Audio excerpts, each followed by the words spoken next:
No? Oh, there we are. Wonderful. Hopefully, they can hear us on the live stream.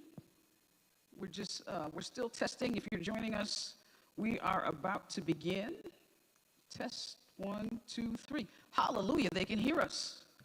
Beautiful. Okay.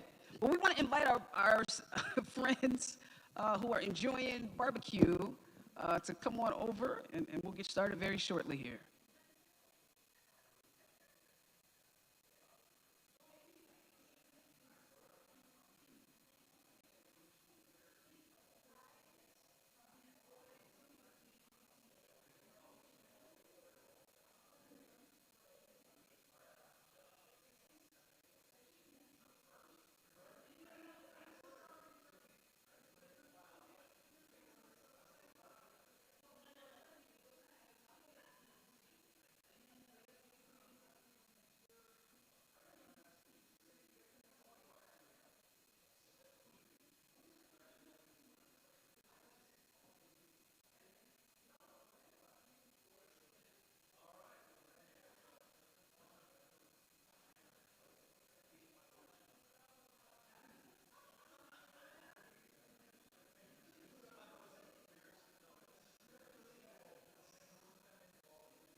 Please come to the sanctuary.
Friends, we're so grateful that you've joined us. We're excited that folks are streaming in. For those that are live online, and hopefully in the next 3 to 4 minutes, we're going to get started. We're going to get started.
Any more story prompts? Did you complete a story prompt you didn't get to put in the basket? If you have one, last call for story prompts.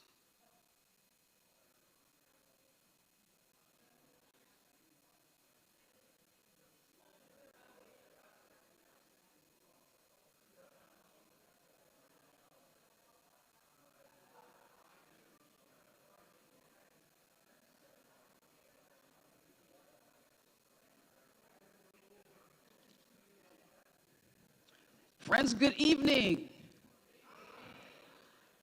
It doesn't sound like it's good. Good evening.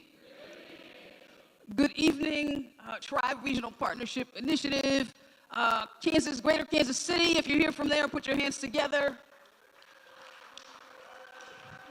All right. Good evening, Christian Church in Kansas. Put your hands together. Good evening, Christian Church in Nebraska.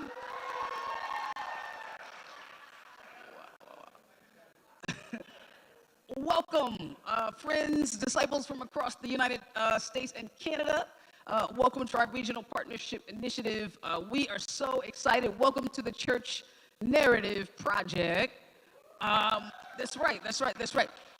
Just incredible sunshine and hospitality have been extended already. If you're not here, I'm going to proverbially share that we've already had barbecue, right? God is good tonight. We're so grateful that we're streaming live from First Christian Church in Manhattan, Kansas. Thank you so much, Pastor Lori, and to this community. What an incredible hospitality has been extended. Yes, that's right. Let's put our hands together. Little bit of housekeeping. If you're at home, then you already know where the facilities are. If you're here, want to make sure you know you make a right, and then a very quick left, and they're right out there should you need to use it. So friends, we're going to get started. Just as I am greeting you, I should tell you a little bit more. My name is Reverend Yvonne Gilmore, and I have the privilege of serving as Vice President and Chief of Staff in the Office of the General Minister and President, and particularly to direct the Church Narrative Project. And so I'm so thrilled to be here. Our General Minister and President is coming and making her way. I think she's watching actually from the airport at this very moment. And so on behalf of her, I welcome all of you tonight as well. This is 3 regions gathering in a really meaningful, substantive way. I want you to meet and receive a greeting from each of the regional ministers. So I want to invite the regional minister of Kansas, we're in Kansas, the Reverend Tom Stanley, to come.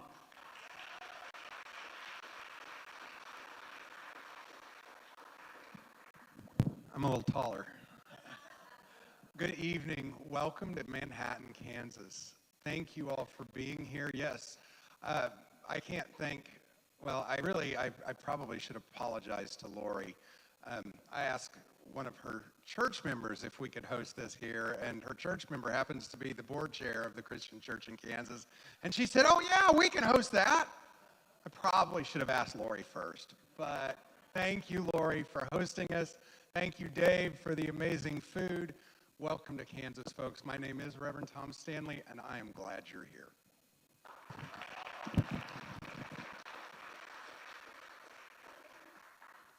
Friends, want you to join me in a warm welcome to the Reverend Chris Morton, Regional Minister of the Christian Church in Nebraska.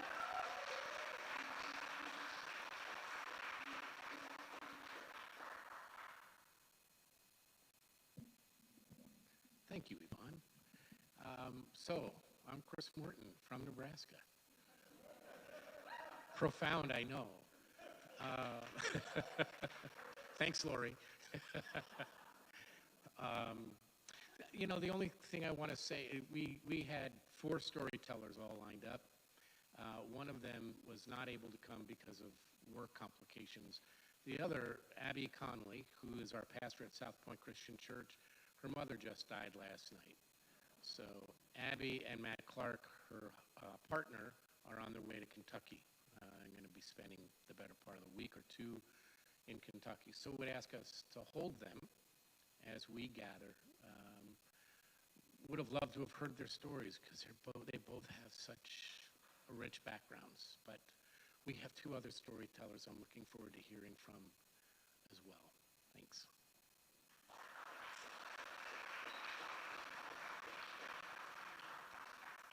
And last but not least, I want to welcome the Reverend Bill Rosheim, Regional Minister of Greater Kansas City.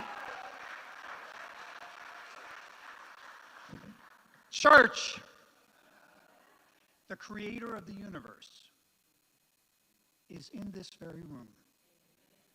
And I have to wonder about those first disciples when they would sometimes gather after Jesus had died and gone up to heaven. Why did he choose me? What did he see in me? You've been chosen. Every person in this room, every person watching this live, has been called by God for one of the most critical times in the life of the church. It is a privilege to be in the room with you.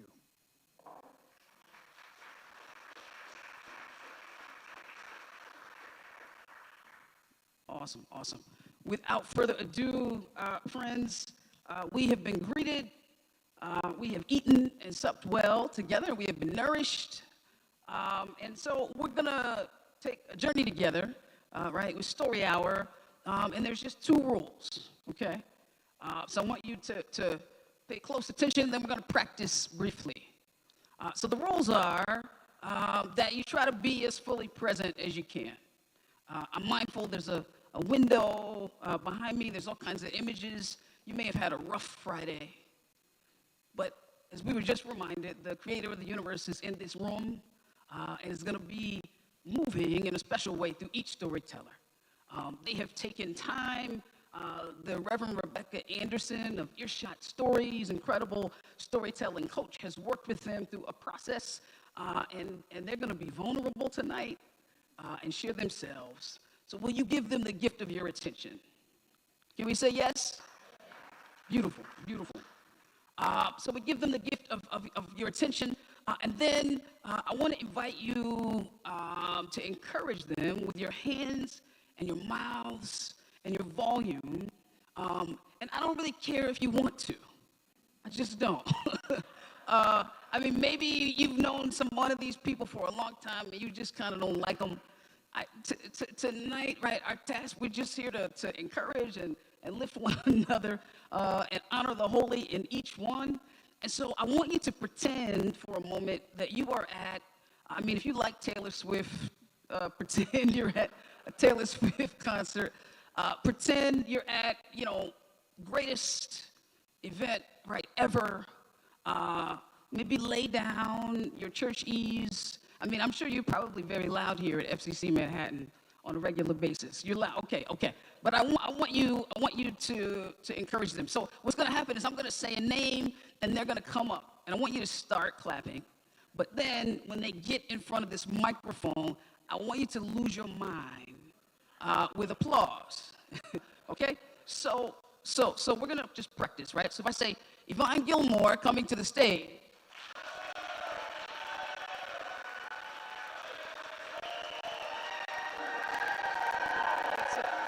Okay. Wow. Okay. You're a quick study. You got it. I just need you not to forget it, right? You have 8 incredible storytellers. For each one, right, we want to encourage them in that way. You completed story prompts. I'm going to be sharing them in between storytellers. But right now, friends, I'm so excited to present Fred. He is a member of Living Water Christian Church in Kansas City, Missouri. Each storyteller, we ask them what's something that's bringing you joy or highlight, and cycling is bringing him joy. Put your hands together for your first storyteller, Fred Herron.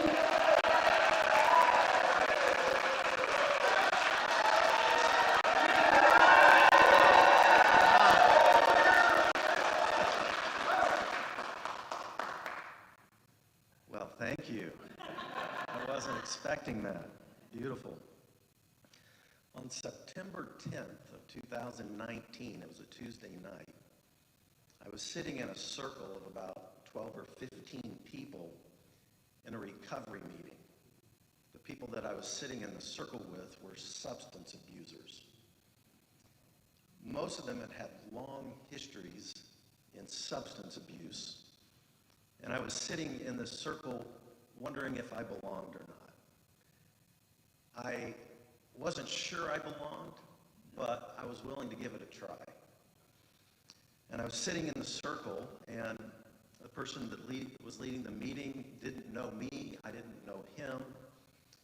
We are friends now, but he was leading a big book study. So this was a 12-step meeting. And the way he led the meeting was they just read through the first 164 pages of the big book, and then wherever they ended, the next Tuesday night, they would just pick up at that spot. So I'm sitting in this meeting wondering if I belong, and we start off with a serenity prayer. There's some regular readings that happen, and then he picks up the big book, and he starts at page 39, and it's a Fred story. I didn't know there was a Fred story in the big book. Did you know that? Did you know that there was a Fred story in the big book? And it's about a successful accountant who had a drinking problem, tried to manage his drinking, and went through his whole story, 3-4 pages of Fred's story in the big book. And then he stopped reading, and then you go around the circle, and every person shares about their experience with substance abuse. And he started to his left, and I was sitting right on his right. So it goes all the way around the circle. And it comes to me, and I'm like, hi, I'm Fred. And I'm not sure if I belong here or not, but maybe I do. Maybe this whole moment was maybe just set up. I don't know. It was an odd moment for me. Back up just a minute. I grew up in the 70s. I was a good student, an athlete, but got involved in the recreational drug crowd in the 70s. And my dad got worried about me and made me go to a Southern Baptist youth camp. I didn't want to go to church. I didn't want to go to youth camps, nothing. And I ended up, the last night of this retreat, gave my life to Jesus. A dramatic experience. Went from selling drugs so I could have mine free to feeling called to be a pastor, and went back my junior year at high school and started the Fellowship of Christian Athletes at Park Hill High School in Kansas City, Missouri. I went off to college, went to seminary, did all the studies, was on staff at some Southern Baptist churches, but I was a little bit too charismatic for the Southern Baptists, so in 1990, I felt led to move back to Kansas City and start a church called Vineyard up in the Northland. We had about 3 people. I knocked on doors. Every year, at the end of 1 year, we had 25. At the end of 2 years, we had 50. At the end of 3 years, maybe 80 or 90. We met in a middle school for a long time and bought land, built buildings. I pastored that church for almost 28 years. It grew to several thousand people. But in the late year of 2018, I was sent off to rehab for 120 days in Georgia. And I had not been an alcoholic or a drug addict or a drug user or even really much of a drinker for almost all of my ministry, especially after I came to Christ. But I'd been an insomniac for almost 30 years. I slept about 3 hours a night for almost 30 years as pastor of a growing church, sometimes one of the fastest growing churches in America. But I didn't sleep at night. I'd sleep for 2-3 hours, and then I'd read the rest of the way through, get up at 4:30 in the morning and start my day, And at 55, I decided it kind of caught up to me a little bit. So I decided to go to a psychiatrist who was kind of an old school psychiatrist, and I hadn't really done my homework, and he tried a bunch of different sleep things. The thing that worked like a magic pill was Xanax. I thought I'd found the answer to sleep. I mean, the first time I took a Xanax at night, I slept 7 hours straight for the first time in almost 30 years. And I thought, wow, this is awesome. And he gave it to me, and I did it every night. About 9 months in or so, it started rapidly declining. I started going back to that short amount of sleep. And then I added in a couple of shots of vodka with my Xanax. For the next 2.5 years, I did Xanax and vodka every night for sleep. Well, I got super burned out at my church about the same time I started on the Xanax and alcohol. And about a year or so after that, my wife and I'd had a challenging, difficult marriage, but we'd stuck together and made it work, and we were kind to each other for sure, but kind of roommates. And my mother-in-law got very ill. My wife moved in with my mother-in-law full-time. So I was home alone, no kids, home alone, Xanax and alcohol, burned out at church, and going through the motions in a 6-building program, all kinds of stress. I was finishing up a second doctorate, a PhD in the Hebrew Bible, and I ended up not having the self-control to behave myself well, and ended up committing adultery, having an affair. And I hid that for about a year. I told my board in 2018 that I probably need to detox off Xanax and alcohol. And on my way to rehab, I ended up confessing to my wife. While I was in rehab for 120 days, my wife filed for divorce. My board asked for my resignation. And I came home to an empty house, $20 in my checking account, no career, no marriage, had hired a divorce lawyer. I was put on the front page of the Kansas City Star, megachurch pastor goes to rehab. And it was a 2-page article about how I was an alcoholic, an addict, and an adulterer. I call that the trifecta, the triple A. Wasn't really what I wanted for my life. It wasn't the story that I wanted to tell. In fact, I got up here a little nervous, like, do I really want to tell this? I mean, you know, it's humiliating, and I was embarrassed. And in 2019, I think I was a notch above suicide. Darkest year of my life. A friend from the National Prayer Breakfast mailed me a copy of Richard Rohr's book, Falling Upward. I actually have good friends that are good friends with Richard Rohr, but I'd never read Richard. I don't know why, but I hadn't, and I read Falling Upward, and it got my faith off the ventilator, and I started kind of reading everybody that Richard had read, and it just started kind of reigniting. I got into some mindful meditation practice and really just rethought everything. Going back to that little circle I was in, when I was sitting in that circle, I was even questioning the existence of God. My faith felt incredibly shattered. I've always loved science as a hobby, so I can think my way out of God pretty easily with all this science and evolution and all that kind of stuff that I love, and I've always tried to integrate those two, but in these dark days, it literally felt like God wasn't there and didn't exist. And I was in a dark place, and if God did exist, all I could really do is like curse at him. I mean, that sounds horrible, but that's where I was at emotionally. And so going back to that little circle, as I was questioning the existence of God, the first Tuesday night meeting that I go to, September 10th, 2019, the first story that's read out of the big book is the Fred story. And then one of the things I noticed is I sat in those meetings, because I did this 90 and 90. The first 90 days, I probably went to 2 meetings a day. And as I sat in those circles of vulnerability, and people just brutally honest about their most embarrassing moments in life, would share around that circle. And I kid you not, I've been in a lot of charismatic services in these little circles of vulnerability that you call it whatever you want. Magic, the Spirit would move. Something happened when human beings dropped their masks and just got real and shared out of vulnerability and humility and transparency and honesty. And it didn't matter if you were rich or poor, black or white, gay or straight, male, female.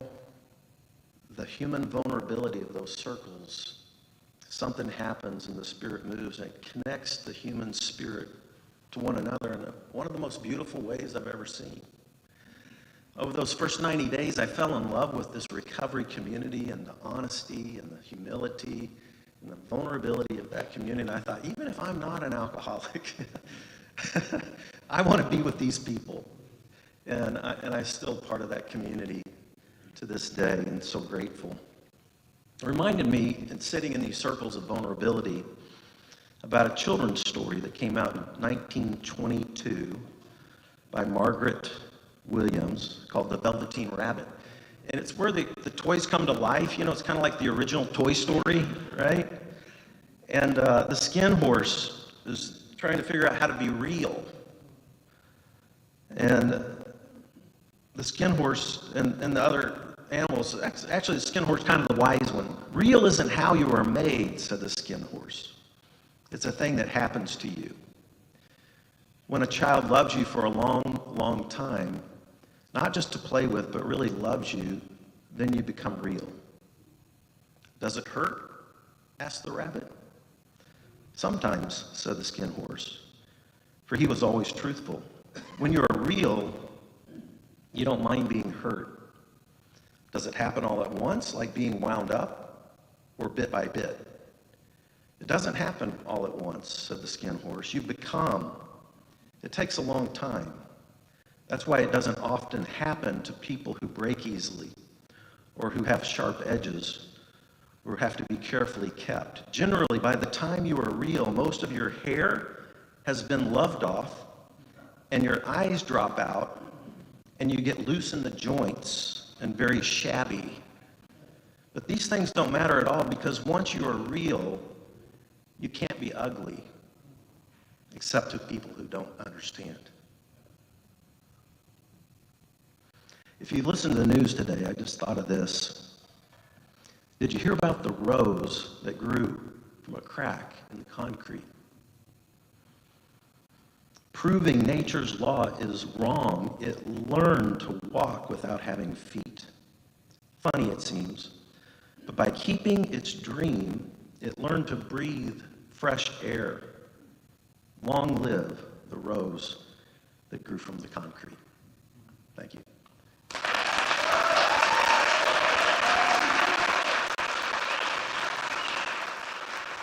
Fred Herron.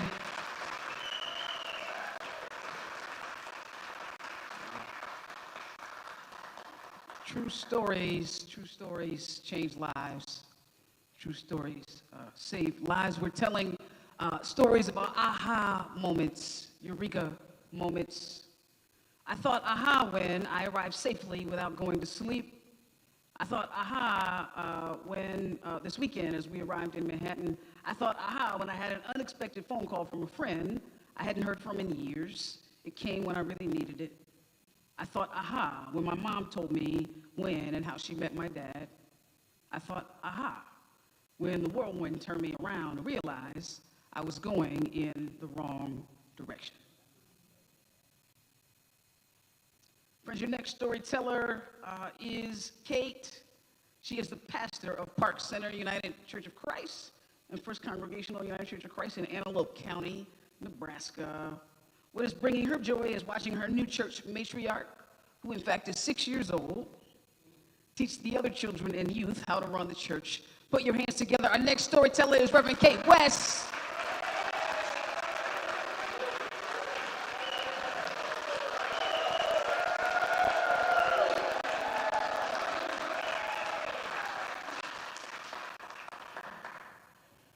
It happened. It's happened before, being confronted by angry Christians. You see, speaking in small towns about how non-white bodies are being commodified and used to fulfill narratives that are counter to the gospel that I know, I believe that you know. I have had several Christianly folks get in my face and tell me to take back my statements and that the church has work to do and reparations to make. But in April of this year, I hit the lottery. After speaking out against Nebraska's 3 anti-trans bills and the fetal heartbeat bill by signing petitions, letters to state senators, showing up to rallies, and signing up to speak before committees, my name was out for the world to see and know exactly where I stand on these issues and how I see these issues through my lenses of faith. And I finally caught the eye of at least one individual, if not a group, that believes that I am unbiblical and a groomer.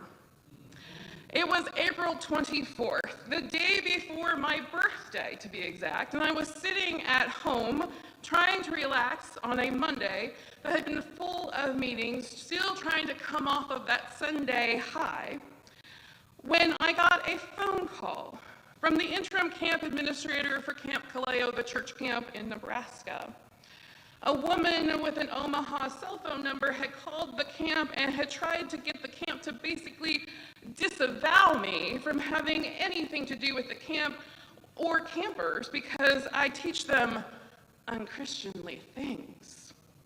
The camp administrator had asked the who, what, when, where, and why questions, and of course this person refused to identify themselves, but then stated that I couldn't be a good Christian or influence on youth if I supported specifically the trans community. Now, the camp administrator said that he and the board supported the dignity and worth of all people and that I wasn't going to be kicked out.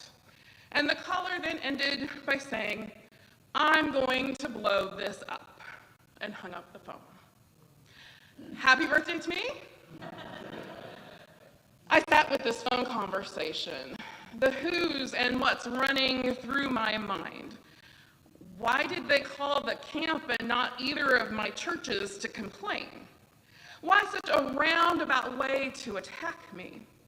And then, what does this mean for camp? These are other people's kids who need to be protected. Am I on a website? What about my churches? So began my list of emails and phone calls to so many people. I spent my birthday calling and emailing our regional minister, the Kaleo Camp Board, the interim conference minister in the UCC, talking to colleagues who pointed out several key things that I'd miss, in particular the need to call law enforcement to report this, because who knows these days what people will or won't do. Having to relive this phone call and realizing the amount of worry and concern I needed to have for others. My celebratory mood was almost non-existent. My anxiety was off the charts. And then the most difficult part. What am I going to tell my churches? They need to know, because what if I or we get protested? What if phone calls actually do start coming in, or social media attacks? Heighten this by the fact that neither of my churches are O&A, and they have a wide variety of political stances. I did this advocacy work on my own time. I had never stated that I was a pastor of these specific churches, but now my actions might affect them. How would they respond? Thoughts of people leaving my already small and struggling rural congregations raced in my head. Thoughts about how quickly I could pack up my belongings and move if I was asked to leave. Oh poop, what have I done now? Now, to be clear, I don't believe that this woman who called intended to blow anything up physically, but in a world where just days prior a woman was shot getting into the wrong car, and kids were shot for knocking on the wrong door, you have to take this stuff seriously. As a single woman who lives by myself in a setting where people don't often call or stop by, if someone did come after me, you start asking yourself these weird questions of how long would you lie on the floor before someone would find you? Would it take until Sunday morning when I didn't show up for church to get someone to stop by and check on me? I'm worried enough about changing light bulbs on a two-step ladder that my clumsy self will get stuck on the floor for forever. This is a new level of single-person awareness I didn't sign up for. This phone call triggered a lot for me. And God bless therapists and spiritual directors, colleagues, regional ministers who call you, friends, family. Hi, Mom. We all need support systems, and mine definitely got a workout that week. They helped me figure out a plan and what to say to my congregations. They helped me realize that I had places to go if my congregations did decide to let me go. They reminded me that God has put a call on my heart and my life to use my privilege to speak with those who are marginalized and demonized. That I am to speak as a prophet, people who are rarely loved in their hometowns. This woman on the phone could scare me, which she did. She could make me question my social justice work, but ultimately she could not, and I would not be stopped. So the next Sunday came, and I stood at the end of 2 worship services nervously and told my congregations the highlights of the past week. I explained that I was being labeled a groomer, and the words "blow it up" were used, probably about social media. I told them that the law enforcement agencies knew, and if they saw something, to say something.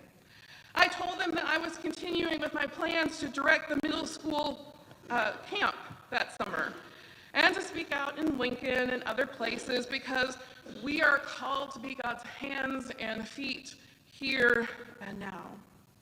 And I even explained to them why being called a groomer was bad in this sense and was different from what my member's daughter did at a vet clinic.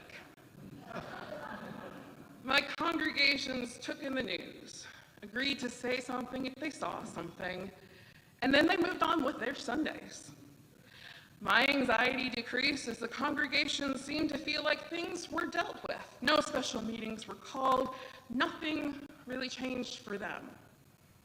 Now, I am aware that my support team is more important than ever, and that we all need a robust one. And although shaken, I still have a call on my life to speak up against what I see and experience as abuse of Holy Scripture and the faith tradition, and I am changed. I know my call more passionately, and I know the work ahead will not end until all of us, the whole world, all of creation, knows love, safety, peace, and justice. Amen.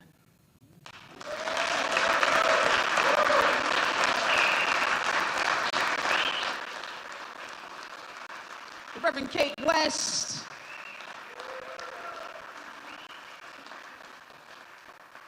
We're telling true stories, live aha moments. I thought aha the first time I saw the man I was married with for 60 years. Amazing. I thought aha when I saw sign language interpreted for the deaf and realized God's word was for everyone, even the invisible members of our society. I thought aha when I realized God was calling me to a church I did not want to go to. I thought aha when I realized I did not have to be afraid of homosexuality or homosexuals. Friends, our next storyteller is Brooke. She's a member of True Community Church in St. George, Kansas. What's bringing her joy is she's currently working on rehearsing her master's project, an ethno-dramatic musical called Thank God for That, about the intersection of queerness and faith. And she was just elected to the Ecumenical Campus Ministry at Kansas State University. Surely you've heard of it. To the board of directors. Friends, let's put our hands together for Brooke Dennis.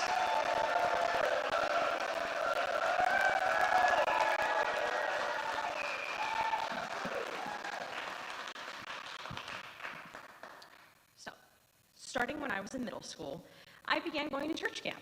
Being a girl from Central Florida, we would go to a camp at a Seventh-day Adventist church near Gainesville for a week in June every summer.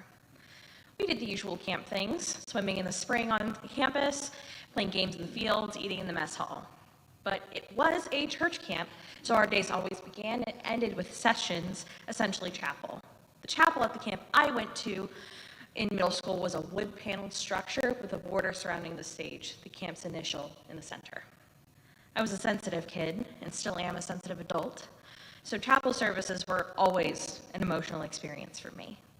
There were many nights I would sing with my hands lifted above my head, arms outstretched as far as they would go, bawling my eyes out.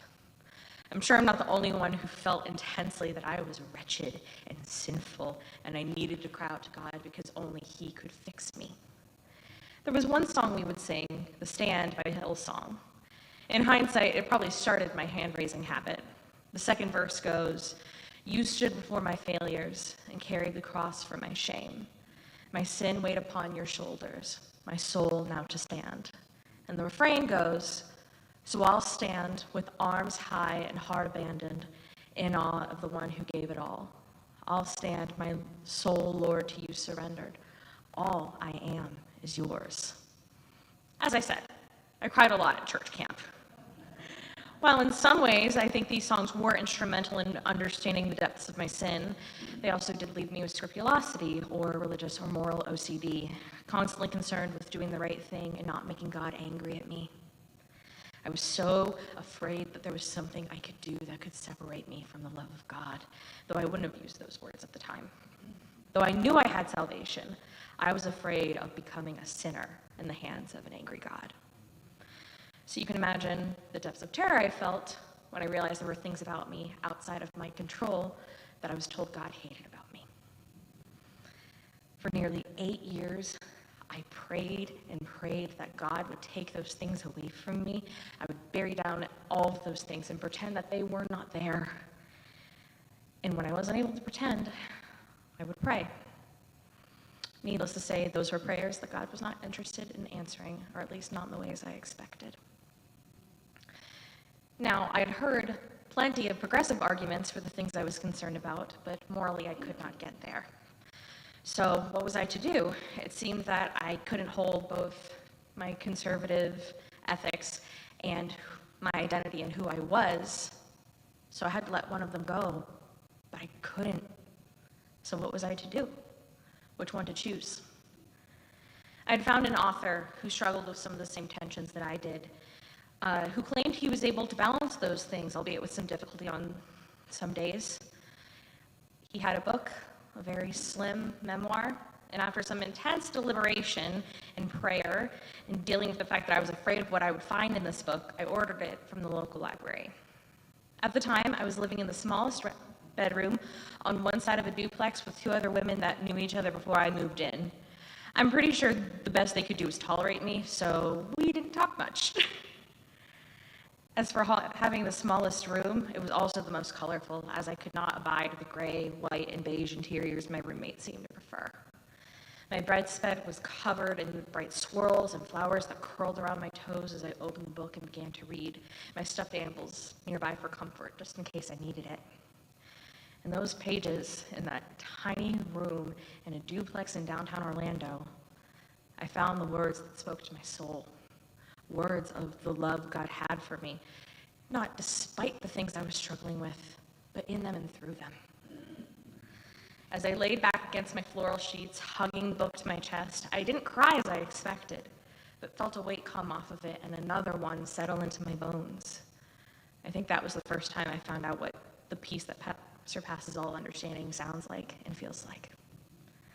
This past June, I stood in the balcony of an ornate church, hearing over 500 voices ringing off the rafters. It was the second time I had attended this conference of people who lived in my struggles and in my tensions, who understood my story without me having to explain it to them. The theme was made for love. The author of the book I had read was playing piano in the praise band. He's every bit as delightful as his books, now 2 that he's published, make him seem. I stood in the balcony to watch the holy host that I was gathered with sing the praises to God. One such song went, "And I will build my life upon your love. It is a firm foundation, and I will put my trust in you alone, and I will not be shaken."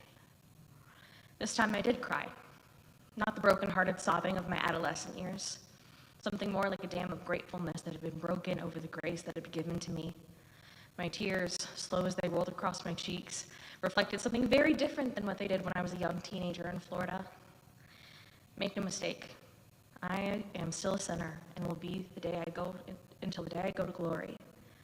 But there is nothing that can separate me from the love of God. I am not a sinner in the hands of an angry God. I am a daughter in the arms of a loving Father. Thank you.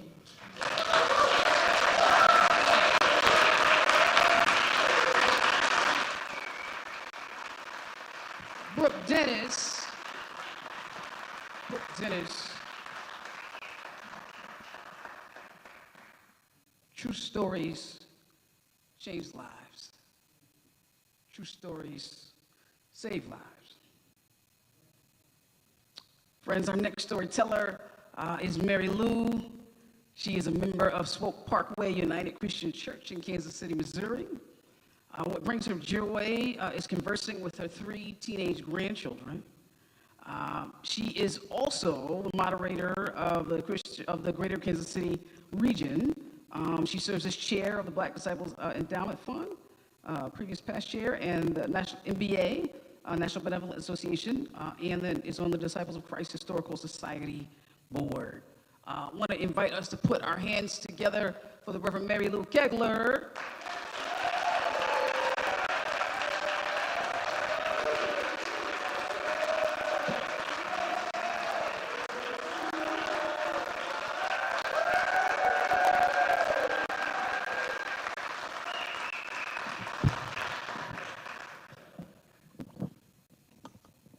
Good evening, everyone. Well, there's such a thing as history oftentimes repeats itself. And it repeats itself whether we really, truly like it or not. But on April the 13th, 2023, Ralph Yarl, a 16-year-old Black teenager, was shot twice and wounded after ringing the doorbell at the wrong house in Kansas City, Missouri. He was attempting to pick up his younger set of twin brothers, and he ended up at the wrong house 1 block away from where he should have been. He was shot by an 84-year-old white homeowner, and the homeowner was accused with 2 felony charges. That particular shooting gained additional attention that week, along with 3 other shootings across the country. But that happened to be in my city, in Kansas City, Missouri. And I, as a Black woman who has raised a Black male, was quite upset. I had flashbacks, truly flashbacks, on that particular incident, because my son, 16 years old, and his father, my ex-husband, was a Kansas City, Missouri police officer. And we always told him, if you ever get stopped, please let them know. And he did get stopped. But he wanted to be treated fairly like everybody else. And he did not tell them what he was supposed to say. So my son, Jason, is told to get out of the car. He gets out of the car. He is told to walk in the snow. And he asked them, "Why are you stopping me?" And they said, in the neighborhood, someone reported someone pilfering in the cars. And they made Jason get out and walk. And he did. And I think that they were really thinking that he had been drinking, and they wanted to know if he could really, truly walk a straight line. So he walked the straight line, and he got back in his car, and they let him go. And he was only about 3 blocks from our home. Okay, fast forward. My son now has a 15-year-old son. He lives in a small town.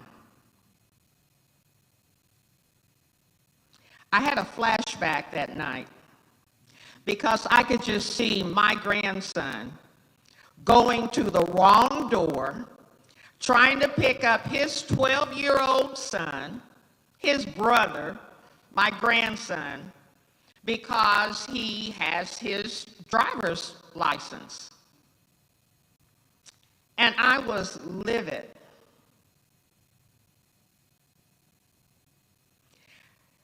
I have always tried to do the right thing and fight for anything that is injustice, particularly in the underserved communities or people of color. During that week that happened, I was supposed to go to a meeting in Kansas City, Missouri. And I accidentally pulled up in the wrong address. And I truly, truly had a flashback. Because I got to thinking, oh my God, I'm in an influential white neighborhood off of Ward Parkway in Kansas City, Missouri. And the same thing could happen to me at my age. I was livid. And I even had a couple of my friends, and we went down to one of the black papers in Kansas City, and I talked to the editor, and we were going to do this, we were going to do that. And then on June the 25th, I had a preaching assignment. And my preaching assignment, it came out of John the 14th chapter, verses 26 through 29. I named the sermon, Finding That Inner Peace. And verse 27 reads, Peace I leave with you. My peace I give you. I do not give it to you as the world gives. Do not let your heart be troubled, and do not be afraid. And the more I got into that message, the more I wrestled with all of the injustices that are being done. I tried very hard to find that inner peace. And it became very difficult, but I'm not there like I would like to be, but I'm getting there.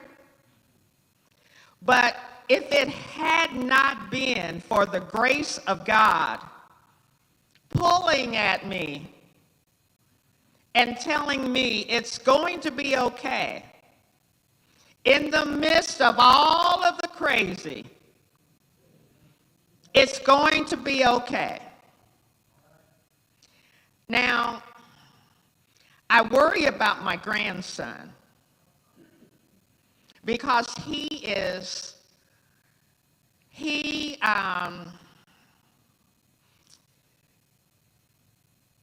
hasn't found himself as a leader or a follower.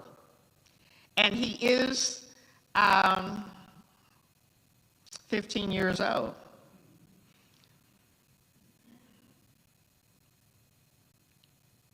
And so we have talks, just like I did with his dad. And I know that he is going to be all right because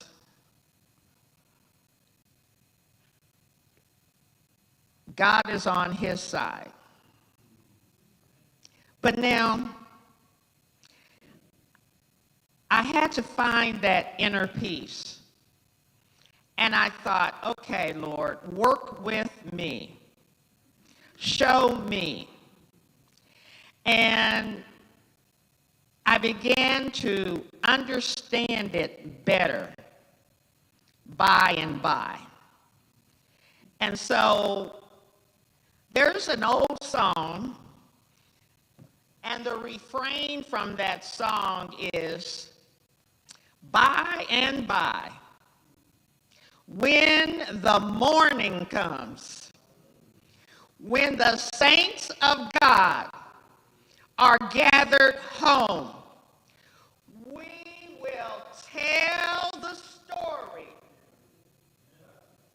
how we've overcome. And thank you, God, we'll understand it better by and by. Now, I'm going to let you all know that 16-year-old boy, my son, that was stopped in Kansas City, Missouri, by 2 white male officers, is currently the president, the CEO of Fort Scott Community College in Fort Scott, Kansas.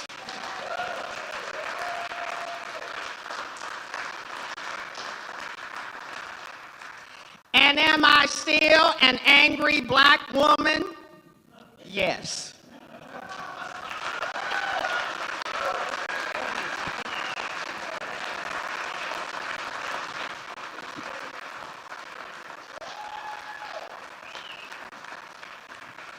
Mary Lou Kegler. True stories change lives. We're telling stories of aha moments, eureka moments. I thought aha when someone paid for my groceries. I thought aha when I first met my cousin Jane. Friends, your next storyteller is Josh. He is the pastor of First Christian Church in Great Bend, Kansas. He takes joy in I get to be a dad every day. Let's put our hands together for the Reverend Josh Lou.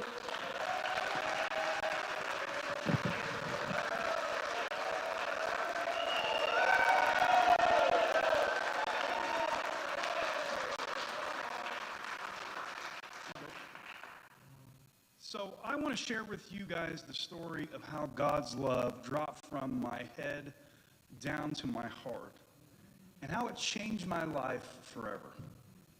Now, to set the scene for you, just imagine a relatively large birthing suite. You guys know the space. Hospital bed is the centerpiece, a couple of uncomfortable chairs, line the walls for visitors, small TV playing softly in the background, where until about 5 minutes ago, things were a bit quiet and still as my wife's contractions would come and go, her body miraculously preparing itself to bring life into the world. But what was once a calm and quiet place has now turned into an absolute madhouse. You got about 5 nurses and techs running around in every direction in a kind of controlled chaos, bringing in all sorts of equipment. But of course, things really get serious when the doctor walks in the room. Not with a smile on her face as we'd seen her so many times before. No, now she had her game face on because she knows what it takes and what can happen when life comes into this world and how it's never easy. Now, during the birthing process itself, I watched from the sidelines about to pass out as my amazing wife finds a gear that I didn't even know she had. And then, in a moment, it happened. After one last push, the doctor pulls out this tiny, naked, alien-looking creature, wraps her up, lays her on my wife's chest, where for the first time my wife and I get to meet this gift, this charis that God has blessed us with. Or in a moment, our lives go from what they had been BC, before children, to now being parents, which of course was the most beautiful and horrifying moment of my life. Horrifying in the sense that now that we have brought this life into the world, we now have to keep it alive and safe, which I heard was not an easy thing to do. And beautiful in the sense that before that moment, what nobody told me in all the advice that I was given about what it's like to be a dad was the kind of love I would feel for this creature. Yeah, as soon as I laid eyes on my baby girl for the first time, I experienced a kind of love that I didn't even know existed until that moment. In that, if you took all the love that you felt for your partner, your mom, your dad, your nana, your pop, your siblings, and all your friends, and you directed it towards just one being, which not only took my breath away, but tears of joy came streaming down my face, because now, in a sense, we were complete. We had found our joy, our purpose, and meaning. But then, about an hour later, after the baby had been cleaned up and checked out and all that kind of stuff, it was now time to introduce this gift to the world. And you guys know this place too, right? This is when all those family members who have been waiting nervously out in the waiting room get their chance to meet their niece, their grandchild, their cousin, or this gift that God had not only given to us, but to them as well. So, of course, for the next hour or so, they all invade the space, taking turns passing this new little creature around, saying things like, "She definitely has her father's nose. No doubt she has her mama's legs. Yes, she does. Yes, she does." But it was also into that place of wonder and holy where for the first time in my life, I started to experience the anxiety and fear of being a father as well. And that as everyone else seemed to be having a great time enjoying this holy moment, I started to notice that Karis, my daughter, didn't seem as pink as she should be. Around her lips, there was kind of this color blue. Her skin, while pink, also contained a bit too much gray for my liking. So probably because I was a first-time father, being a bit too nervous, and because as a minister, I'd walked with too many families where the worst-case scenario did happen, what I then began to experience was a sense of fear and dread that I also didn't know existed until then. And that if something were wrong, if something were really wrong, it wouldn't just happen to her, it would happen to me. And if anything ever happened to this creature that God just brought into the world, I don't know if I'd be able to make it. So in response to that terror that was rising up in me, I started asking everyone else in the room if they thought she was gray too. And to my surprise, everyone, including my wife, said, "Oh no, it's normal. She's doing just fine. You're just being an overprotective father." So I tried to let it go. I tried to relax, tried to talk myself down off the edge, but of course, I couldn't. Because I just knew something wasn't right. So without telling anyone, I quickly walked out of the room down to the nurse's station and said something like, "Hey guys, I know I'm probably just being an overprotective father for the first time, but to me, my daughter looks great. So for my peace of mind, would you please come down and examine her just to make sure that there's nothing wrong?" And of course, without hesitation, our nurse responds, "I'll bet everything's just fine, but I'll come down and check. Let's just make sure." So we both walked back down the hallway into the room. She takes Karis, unwraps her, and proceeds to check and double-check everything. Her conclusion being, "I really do think everything is fine, but she is kind of gray. Not too bad, but she is kind of gray, so to make sure her lungs are clear, I'm going to take her down and do some suction to make sure everything's cleared out." Now, of course, for me in that moment, I started going into panic mode. Because what I perceive the nurse to be doing, because I've seen it way too many times before as a minister in those places, is remaining calm to keep everybody else calm, even though she's starting to have some concerns as well. So very quickly, the nurse takes her down to the nursery, and of course, I'm right behind her because I'm not letting this child out of my sight. Then the next thing I remember is we are in a smaller nursery off to the main nursery where all the other babies are. They have a couple of heated baby bed stations, and as they're unwrapping Karis and placing her on the bed, a tear starts to form in the corner of my eye as I walk through all those worst-case scenarios in my mind, trying to figure out what I'm going to do if there really is something wrong. Then once the nurse got her unwrapped and lays her up on the table, she grabs this tiny little long suction tube connected to some kind of fancy machine below, and very forcefully starts to maneuver this tube down my daughter's throat into her lungs to clear things out. And then as soon as that happens, Karis, for the second time in her life, starts not just to cry, but to scream. And then all of a sudden, she begins to let all of it out. Whatever was blocked, whatever was stuck in this new little system of hers, it's let loose, and she goes from being gray to pink to red in about 2 seconds. And she hasn't shut up since. And as all of that happened, all that terror that I've been carrying around for the last hour or so releases. And those tears of joy come flooding back because I know she is going to be okay. But this is the part of the story that I really want you to hear. So as I was standing there holding my daughter all alone for the first time, and as I'm looking down at her beautiful face, and she is the most beautiful creature I have ever laid eyes on, her and my other daughter, that's when it happened. Or as I'm standing there thanking God for this incredible gift. By the way, charis is the Greek word for grace, and grace means gift. So she is my charis, she is my gift.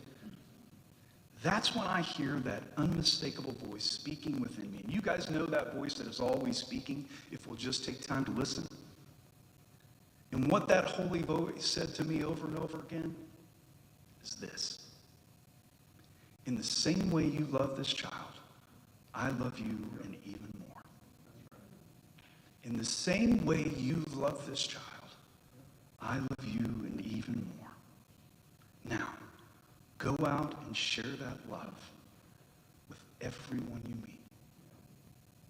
It's like all of a sudden, the way I knew God dropped from my head to my heart.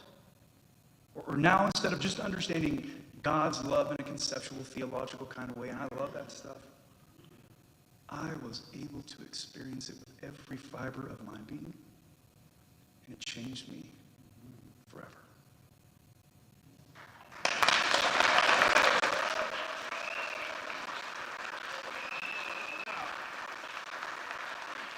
Reverend Josh Lou.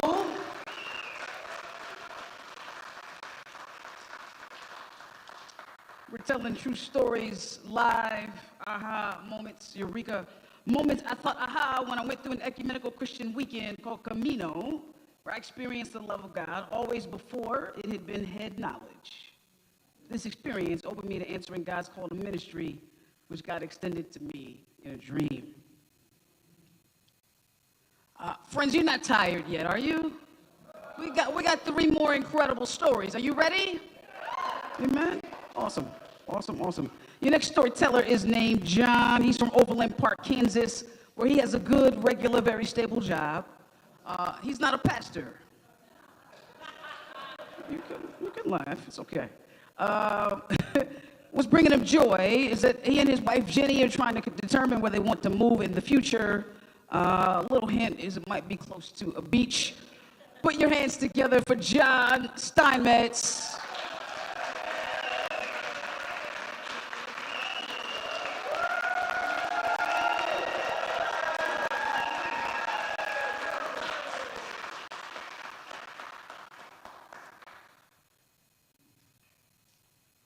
I was in New York City, in a hotel room.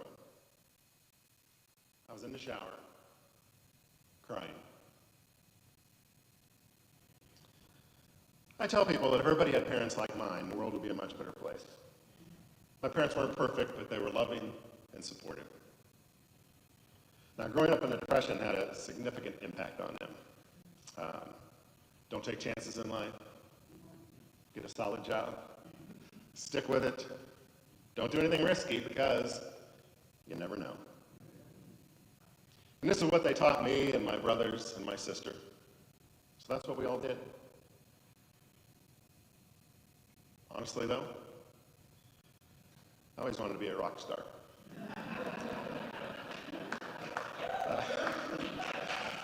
I played guitar, played in bands, but being a musician is not a stable career. So I went to college, majored in something safe, and got a safe job.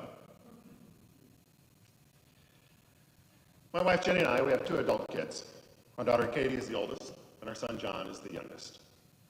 I think in opposite reaction to the childhood direction of playing it safe, we encouraged our kids to take chances, to find something they really like and pursue that, even if it's risky. We had no idea how much both of them would take us up on that. When John was about 10, he started playing the drums. By the time he was 14, he was a very good drummer. And he'd been playing in a band with some guys about his age. But then he joined a new band, an active working band. John was just 14. The next closest band member was 19, and the other guys were in their 20s. And they played gigs around Kansas City, mostly in bars, at 14. It's fair for others to question the wisdom of this, but we told our kids to pursue things, even risky things, and he was, so we let him. Our daughter Katie grew up to be tall and thin. By the time she was in high school, she'd been signed to a major fashion modeling contract, which is what took us to New York. When Katie was just 17, right after her junior year of high school, she was going to start her modeling career in New York. She'd be living in an apartment in New York City with a bunch of other models, most older than her. And the plan was that after that summer in New York, she'd come back to Kansas City. She just had one semester of high school to finish. She had enough credits to graduate, and then she'd go back to New York and continue her modeling career. So right after Memorial Day, Katie and I went to New York. I remember on the flight there having a fatherly conversation with her about what guys are really like, because I wanted her to be prepared for her experience.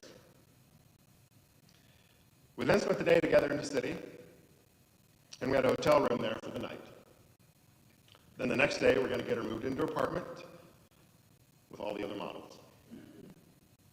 When the morning of the next day arrives, we're in the hotel room, and I'm getting ready, and I'm in the shower, when suddenly, two thoughts flood over me. One, what am I doing leaving my girl here? And two, and even more painful to me, she's leaving us. I mean, she's going to come back and finish that final semester of school. But today, this is the beginning of the end. She's leaving us. I started to cry like a baby. Okay, I have to get myself together here. I can't lay all this on her. She doesn't see this as an ending to anything. For her, this is just the continuation of her life. So I pull it together, get myself dressed. We go and move her into her apartment, her future. Just like with our son, others can question why we would do this. But she was just doing what we'd raised her to do, pursue her interest. We aren't going to stop her. After dropping her stuff in her apartment, it's time for me to head to the airport. As I get in the cab, Katie's standing on the curb waving goodbye. And the cab and I, her dad, pull away. As we navigate a few side streets, I look out the window and I see a dad walking along holding the hand of probably a 6-year-old girl. Then just a little ahead of that, there's a little girl about 3 running next to her dad, jumping up on the step and jumping back down. Painful for me to watch. I remember thinking, God, what are you doing to me? I slept that entire summer with my cell phone on my chest. Now, it all worked out great. Katie had a nice 10-year career in modeling, traveled the world. We have stacks of magazines she was in. She was even in a TV show one season. She did runway in Milan. She wasn't famous, didn't make a lot of money, just enough to get by. And she ultimately did finish college and start a new career, as did her brother John. So we took some risks, did some things with our kids that others may not have chosen, because we encouraged them to pursue their dreams, and so they did. Now, I'm still not a risk taker. As a lifelong Kansas boy, I've agreed with my wife, Jenny, that we can plan to move closer to the beach, somewhere a long way from Kansas. Pick a city where I've never lived before, buy a house, move where I don't know anybody. That's a risk for me. But maybe it's time I take my own advice and pursue something I consider risky. And honestly, inside of me, I still think there might be a hit song. Because I still have my rock and roll dreams.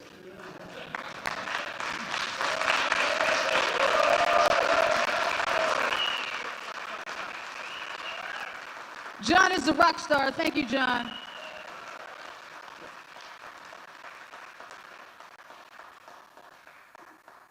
True stories change lives. I thought, aha, when I saw my first grandchild being born.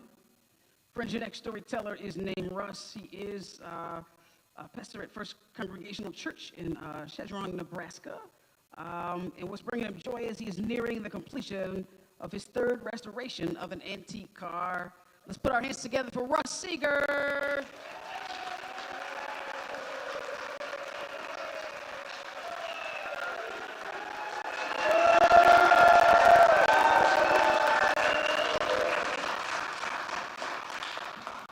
Just for you who are interested in old cars, it's the 31 Model A coupe.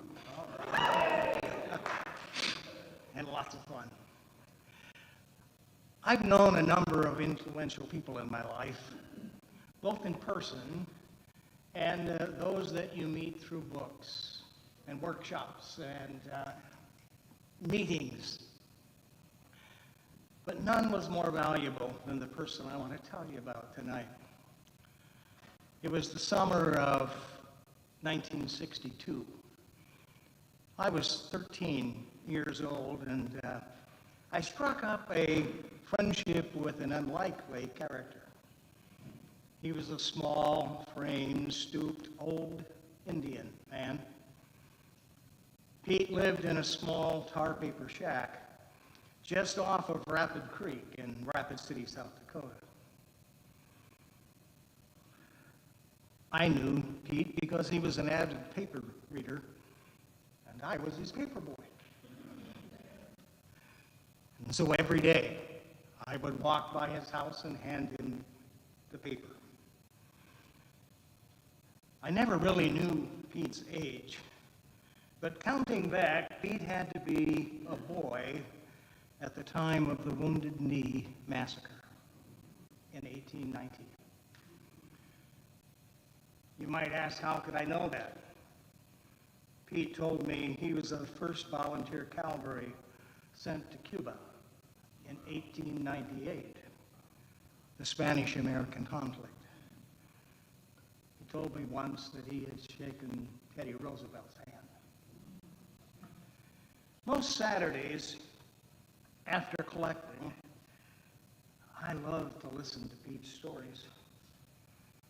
And sometimes, on nice days, we would go for a walk. And the place where Pete loved to walk was an abandoned sawmill. It was the Warren Lamb sawmill on the north side of Rapid City.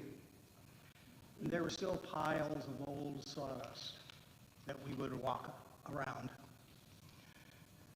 Pete had an uncanny awareness of the natural world. He seemed to be able to predict the weather. Of course, he would tell me that it was because of the ache in his bones. But I was always taken by his accuracy. One day, while we were walking around an old sawdust pile, Pete stuck his hand out, stopped me in my tracks. Not saying a word, he pointed at a coiled stake just a few feet in front of me. One more step, and I would have been within striking distance. Later, as we returned to his little hovel, I asked Pete, well, Pete, why is it that you see so much and I see so little? His response hit me like a ton of bricks. Even at 13 years of age, Russ, he said, you walk too loud. Those are words that have influenced my whole career. both as a pastor and a therapist. Pete was not talking about my careless feet, but rather my sense of self-centeredness, my inability to see beyond myself. Some years later, when I was preparing to graduate from high school, Pete stepped out in front of a car on Omaha Street and was killed.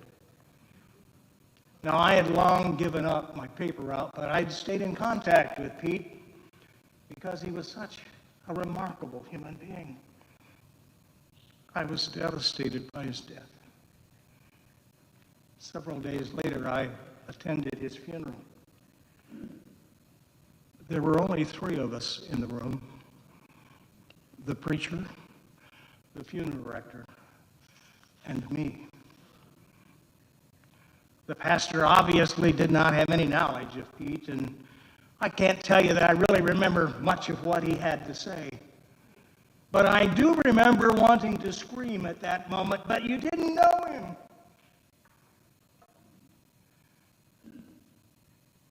I was tongue-tied and couldn't say a word. But I must tell you that Pete's words to me have walked loud in my life for over 60 years and have guided my memory and my ministry and my work with people. And I am reminded daily not to walk so loud, that I miss what is happening in the world that God has made and the people who live in incredible pain. I will be eternally grateful for Pete's gift.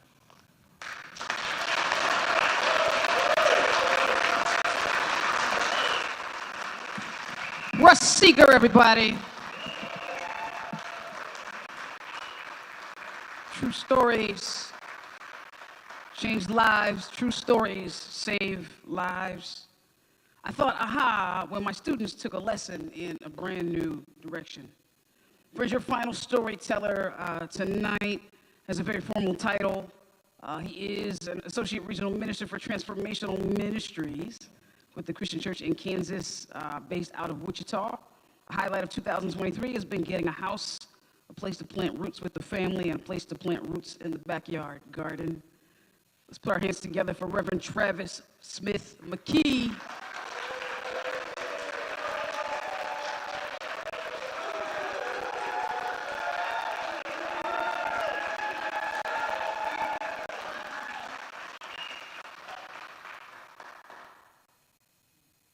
Right after I finished college, I got a call inviting me to come here to Kansas as a camp intern. I went into that summer with a question, a strange question to have after you graduate with your music ed degree, because my question was, should I go to seminary? Like, don't I have my life already figured out? Wasn't I going to be a music teacher? I just spent a lot of time and a lot of money answering that question, didn't I? Luckily for me, summer at a church camp is a really perfect place to have the question, should I go to seminary? You get to talk with a lot of people who are very interested in that question as well. The question felt odd for me in another way, because why does somebody go to seminary? Obviously, it's not a smart move. It's not a stable job. You go in to be a minister. But that image of a minister in my mind, from the time I was born, I have been going to church. We had a good minister, very formal. Every week, he'd wear a robe and deliver a sermon. And as a kid, my job was to sit still and be quiet during his sermon. No talking, no playing games. Every week, there's a figure in a black robe looking down from the pulpit, giving us a lecture. But then, what it looked like to be a minister shift a little bit. See, there was this time when I was growing up, I like to call it the great worship wars of the 90s. We changed things up. We would sing praise songs, and we fought really hard to make our worship services just a hair bit more relaxed. The minister didn't wear a robe anymore. Stepped down out of the pulpit. On the same level as us. Ooh, I like that. But there was still this formality that I could never quite connect with. Because somehow wearing a tie and a sport coat instead of a robe, it's still just, there was a separation. And that wasn't the place that I saw myself either. It was that Easter as I graduated college, my home pastor in his sport coat and tie asked me, have you ever considered going to seminary? And it made sense. I mean, I was involved in so many things church-related, campus ministry, leading worship at a church in my college town. I even took a year off from college to go do a traveling music ministry. It was obvious that I felt a tug to be in the church. But just a month away from finally finishing my classes for a music ed degree, I stared at him and I said very plainly, no. No more school, no more uncertainty of what I would do with my life, and no to being a minister. Then I show up at Tawakoni, and I met Steve, the regional minister in charge of the camping program, which sounds like a really formal title, more formal than the congregational ministers that I had even known up to that point. But Steve was right there beside us in the dish room, on the challenge course, cleaning cabins, in shorts and a t-shirt, with us. This was the first summer out at Tawakoni, so we were learning all the idiosyncrasies of an old Boy Scout camp becoming a church camp. We talked about seminary, and every time along the way, it was as if I was asking him each time we did anything grunt work related. Steve would look at me, he'd give that advice about seminary. We'd be fixing the toilet lift stations, and Steve would turn to me and say, don't go to a seminary that doesn't teach you how to fix toilets. Or when we'd literally be knee-deep in the mud, creating trenches for rainwater to run off and not go into the cabins, he would say, don't go to a seminary that doesn't teach you how to dig ditches. And I believed him because this was the work that he is actively doing as a minister. Maybe ministry was something more than just knowing enough to give a weekly lecture or to hold a place of prominence within a church. Maybe the work of ministry was responding to the things around you, seeing needs, and working with others to create a place where things like camp happen. It was a night at the end of the summer up on that hill, the one hill at Tawakoni. Southern Kansas is a lot flatter. But it was after the s'mores and the songs, the chaplain got up to close out the evening, and he opened it up, letting this group of middle schoolers share any prayer concerns or anything weighing on their hearts. And maybe it was the heat of that late July night, the smoke of the fire, or something else. But those kids did share.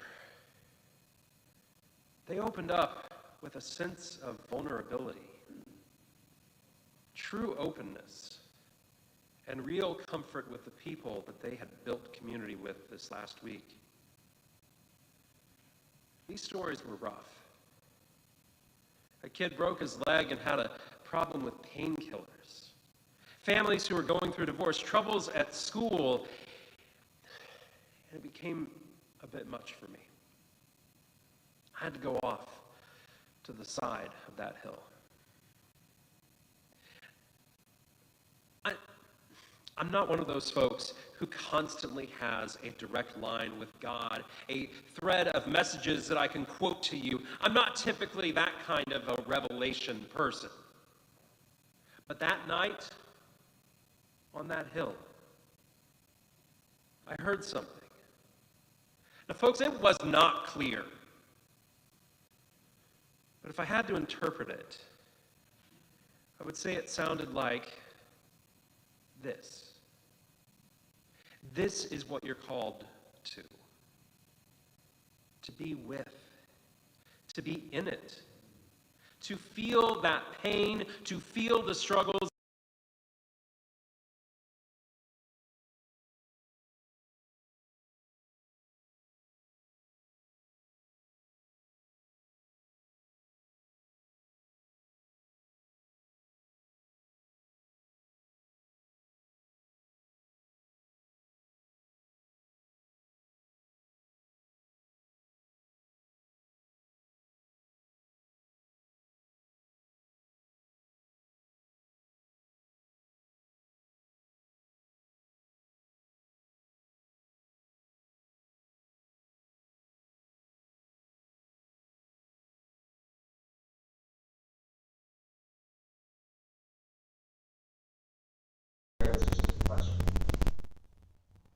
Don't go to a seminary that doesn't teach you how to thrive on campus.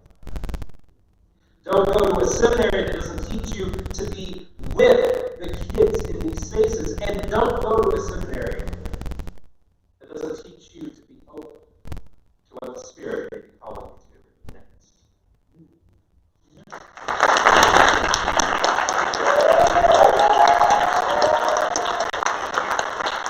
Incredible. Thank you, Travis.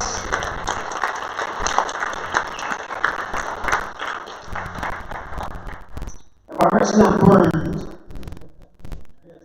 Will you join me in thanking each of our storytellers for taking Kansas, and Nebraska, Fred, Kate, Houston, Josh, John, Russ, Travis. Thank you for your courage and vulnerability. Thank you for your church for the United States of Canada for joining us. Story Hour and the Tribe Regional Partnership. Good night. God bless. We're so grateful for you. Can I invite us to bring the house lights up? We've concluded the Story Hour part.